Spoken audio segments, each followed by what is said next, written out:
dans ma séance de mercredi, je me suis entraîné sur ma terrasse, il faisait chaud, du coup mes mains glissaient, j'ai rajouté de la magnésie et malheureusement sur quelques répétitions de snatch vers la fin de ma séance, je me suis arraché un petit peu la peau au milieu de la main et du coup j'ai souvent les mêmes questions de la part de mes clients et pour une fois je vais faire une vidéo complète sur comment moi je gère ces petits problèmes parce que une fois que ça arrive ça peut parfois complètement empêcher l'entraînement parce que la douleur elle est trop importante. Donc on va voir quelques solutions aujourd'hui. Il va falloir travailler la technique. Bien évidemment, si vous avez aucun relâchement de main, donc que ce soit sur les cleans ou que ce soit sur les snatchs, il y a de grandes chances que la friction elle soit très importante à l'intérieur de la main. Donc déjà en travaillant votre relâchement, c'est-à-dire en évitant que le KB frotte à l'intérieur de la main, mais plutôt passe de bout des doigts à pleine main, va vous permettre de limiter la friction et de limiter, on va dire, l'embrasement de la zone, parce qu'au final, c'est pas tant une rep qui va faire sauter la cale, c'est un enchaînement de reps quand la zone elle est déjà à vif. Ensuite, il y a tout un travail de prévention. Donc moi, c'est au milieu de la main que ça a lâché, juste ici.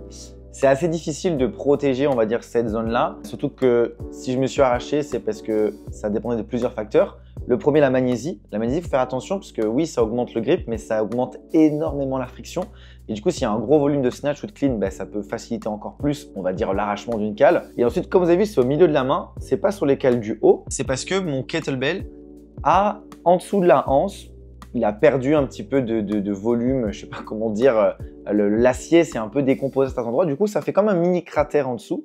Et vu la position de ma main sur mon mouvement à droite, qui est légèrement différent à gauche, fait que ça a augmenté la friction à l'intérieur de la main. On va dire que cette zone-là est assez difficile à limiter. Donc, si on sent que ça commence à chauffer, il vaut mieux peut-être reposer le KB, switcher de mouvement ou arrêter la séance pour aujourd'hui pour éviter que ça saute. La prévention, c'est le meilleur moyen, en parallèle de la technique, de limiter l'arrachement des cales. Pour ça, il va y avoir deux choses. Pour les cales qui sont situées ici, là, juste en dessous des doigts, moi, ce que je fais régulièrement, c'est que je vais utiliser un petit ciseau et que dès qu'elles vont commencer à être trop épaisses, je vais venir simplement couper ici à l'intérieur de la cale pour qu'elle soit plus basse, plus fine. Il y a aussi des sortes de mini rasoirs que vous pouvez trouver sur Amazon qui marchent bien. Moi, je ne vais pas essayer parce que ces petits ciseaux fonctionnent très très bien.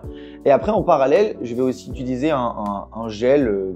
Là, vous avez celui-ci que je recommande là sur Amazon. Il est disponible, qui vous permettra de limiter l'apparition des cales. Et c'est un gel aussi réparateur apaisant. Donc, quand ça brûle un petit peu, ça fait du bien à mettre tous les jours. Une fois qu'on a mis en place la prévention, comment faire quand ça arrive? Moi, quand elle s'est arrachée, il y avait un petit peu de peau qui revenait jusqu'ici.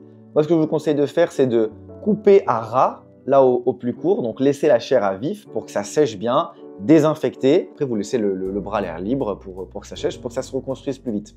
Le problème, si vous laissez la peau qui tombe par-dessus, c'est qu'il y a des chances qu'elle se prenne dans quelque chose et que ça vienne retirer encore plus, on va dire, ça vienne augmenter la profondeur de la blessure. Et du coup, ça va retarder le processus de cicatrisation. Il faut savoir que les peaux de la main, elles se régénèrent très très rapidement, donc il vaut mieux laisser ouvert. Une fois qu'on a désinfecté et coupé à ras avec un petit ciseau, on a plusieurs options. On prend du repos, on laisse 2-3 jours que ça se remette bien, ou on essaie de faire des mouvements qui limitent la friction. Parce que bon, vous n'êtes pas forcément des athlètes de très haut niveau, et puis c'est pas grave si pendant 2 ou 3 jours vous vous entraînez pas. Mais si vous voulez vraiment vous entraîner, il existe deux options. La première, ça va être des maniques de CrossFit. Pour ça, c'est des maniques vraiment spécifiques au CrossFit. Elles sont un peu plus larges que les maniques de base où vous pouvez mettre les doigts à l'intérieur. Ça marche bien pour tout ce qui serait traction, mouvement dynamique, balistique sur les barres de traction. Vous rentrez la main à l'intérieur.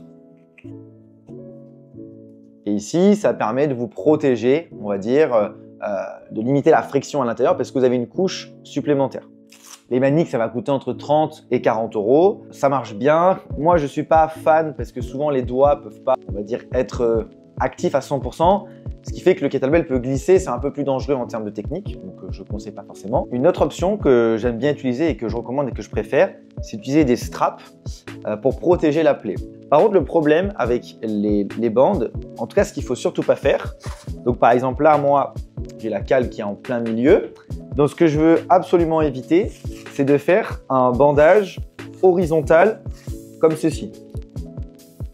Le problème qu'il va y avoir, si je fais un bandage là, oui, on ne voit plus la plaie, donc oui, c'est protégé. Je peux serrer la main, mais le problème qui va se passer, c'est qu'au fur et à mesure des répétitions, le bandage, il va se resserrer et ma plaie va se rouvrir et le frottement va continuer. Du coup, il faut faire un autre setup au niveau du bandage.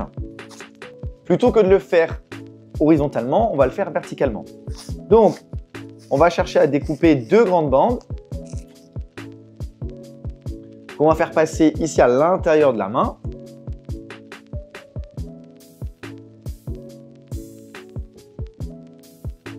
Donc là, on voit bien, ça protège ma plaie dans ce côté-là.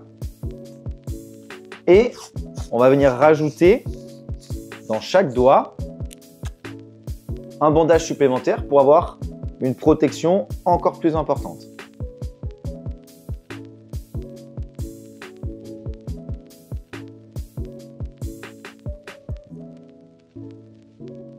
On vient bien plaquer sur la main. Avec la transpiration et les poils, c'est possible que ça ne tienne pas forcément très bien au niveau du poignet, surtout que là, il ne me restait plus que des vieux bandages qui sont pas ouf.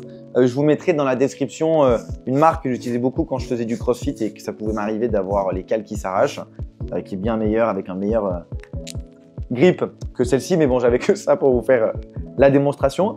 Donc voilà, donc je verrouille au niveau du poignet, je fais passer en croisé devant ici et je fais passer en croisé devant là.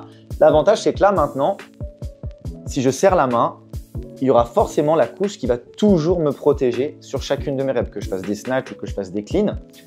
Et c'est le meilleur moyen pour pouvoir continuer à s'entraîner, même si il y a une blessure. Idéalement, on essaye toujours pendant la séance, si on sent que ça va péter, d'arrêter. Parce qu'on n'est pas à 20 ou 30 répétitions près. Parce qu'une fois que ça lâche, c'est un petit peu embêtant. Mais si jamais vous avez vraiment envie de continuer l'entraînement, que vous n'avez pas envie de faire une pause pendant 2 ou 3 jours, eh ben, ce bandage-là vous permettra de continuer à vous entraîner. Essayez de trouver des bandages avec vraiment un grip très important, c'est-à-dire qui accroche vraiment la peau. Ça, c'est des petits bandages pas ouf que j'avais achetés. Je m'étais fait avoir au final parce que le grip il était catastrophique. Je vous mettrai dans la description 2-3 marques qui m'ont bien aidé quand je m'entraînais à l'époque ou quand je débutais dans les KB ou quand je faisais du crossfit et où ça m'arrivait d'avoir quand même assez de friction et que je devais me protéger pour pouvoir continuer de m'entraîner. Et dans tous les cas, n'oubliez pas, dans un premier temps, c'est prévention des cales, donc on essaie de les couper, de les ramollir et de les couper quand vous sortez de la douche. De la crème pour pouvoir limiter l'apparition des cales et rendre la peau déjà plus douce. Ce sera plus sympa pour les gens qui vous entourent pour éviter d'avoir des mains aussi rugueuses que la pierre. Et qui va venir vraiment réduire l'apparition des cales, apaiser la main. Parfois, vous pouvez juste avoir la peau qui est vif, où vous sentez que vous êtes très sensible et ce sera aussi désagréable que si vous avez une cale qui a sauté. Donc, on découpe, on apaise et si jamais, on protège avec le bandage pour pouvoir continuer à s'entraîner.